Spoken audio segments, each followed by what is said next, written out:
Comme un général, le général Sadiba Koulibaly, il est mort en prison. Mais c'est grave, c'est dangereux. Si un général peut mourir en prison en Guinée, ça veut dire que tous les Guinéens peuvent mourir en prison. Si on ne peut pas protéger la vie d'un général en prison en Guinée, ça veut dire que tous les Guinéens sont en sursis. C'était le numéro 2 de la junte. Ça fait peur. Qu'est-ce qui se passe en Guinée? Et quand est-ce qu'aura lieu les élections en Guinée? Le député sénégalais Guy Marius Sagna, tel que vous l'avez remarqué ces derniers jours, ne fait que exploser des sujets problématiques au Parlement de la CEDEAO. Et vous avez certainement vu la vidéo de son altercation avec la députée ivoirienne Adjaratou Traoré. Et cela prouve encore une fois le fait que la CEDEAO soit une institution qui n'aime pas la vérité. Bref, aujourd'hui dans cette vidéo, le député Guy Marius Sagna s'attaque au général Mamadi Doumbouya et dénonce vivement les meurtres qu'on a eu enregistrés depuis l'arrivée de la junte militaire au pouvoir. Et donc sans trop tarder, suivons ensemble cette vidéo. N'oubliez pas de vous abonner et de laisser votre avis en commentaire.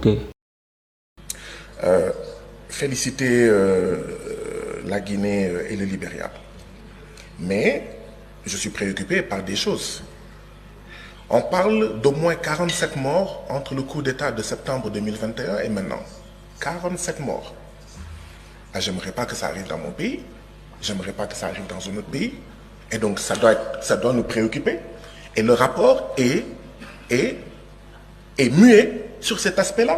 47 morts. On ne parle pas de 47 poules mortes. On ne parle pas de 47 chèvres mortes. On parle de 47 vies humaines. Et j'aimerais que nos frères et sœurs de la Guinée nous disent, est-ce qu'on a identifié ceux qui ont tué au moins ces 47 personnes?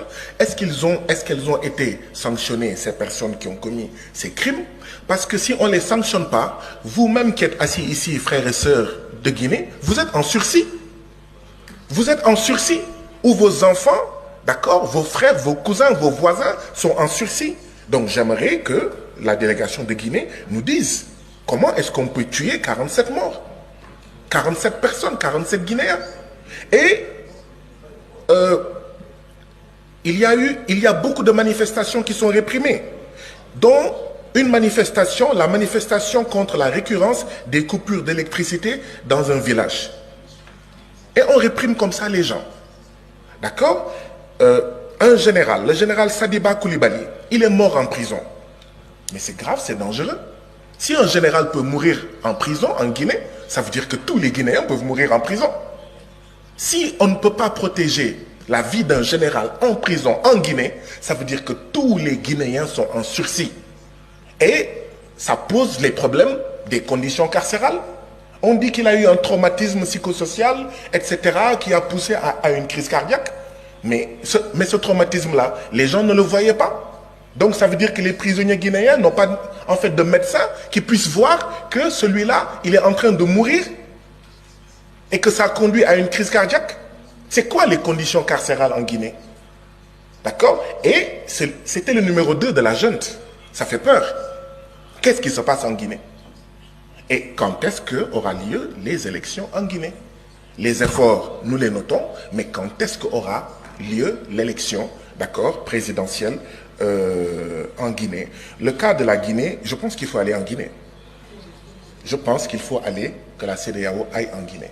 Aille au Libéria, mais aille en Guinée. Parce que si on refuse à un ancien président un détail de passer quelque part, mais ça veut dire qu'il y a énormément d'autres choses qui se passent au Libéria.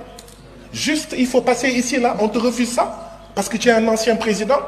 Et les Libériens lambda, il n'y a pas de Libériens lambda, et il n'y a pas de catégorie de Libériens. Mais vous comprenez ce que je dis? Si un ancien président est empêché de passer quelque part, mais qu'en est-il des citoyens, de tous les autres citoyens? Qu'en est-il, en fait, de leurs droits? Je pense qu'il faut aller au Libéria, et je suis d'accord, il parle d'influence communiste. Il parle de la Chine, parce que la Chine a un parti, effectivement, dirigé par un parti communiste. Cuba est dirigé par un parti communiste. La Corée du Nord est dirigée par un parti communiste. J'aimerais bien savoir ce que la délégation du Libéria appelle influence communiste. Je vais vous dire c'est quoi le danger. Le danger, c'est que le Libéria, comme tous nos pays, avoue dans son rapport qu'il n'a pas les moyens de donner à manger au peuple libérien. Comme tous nos pays, hein, y compris le mien.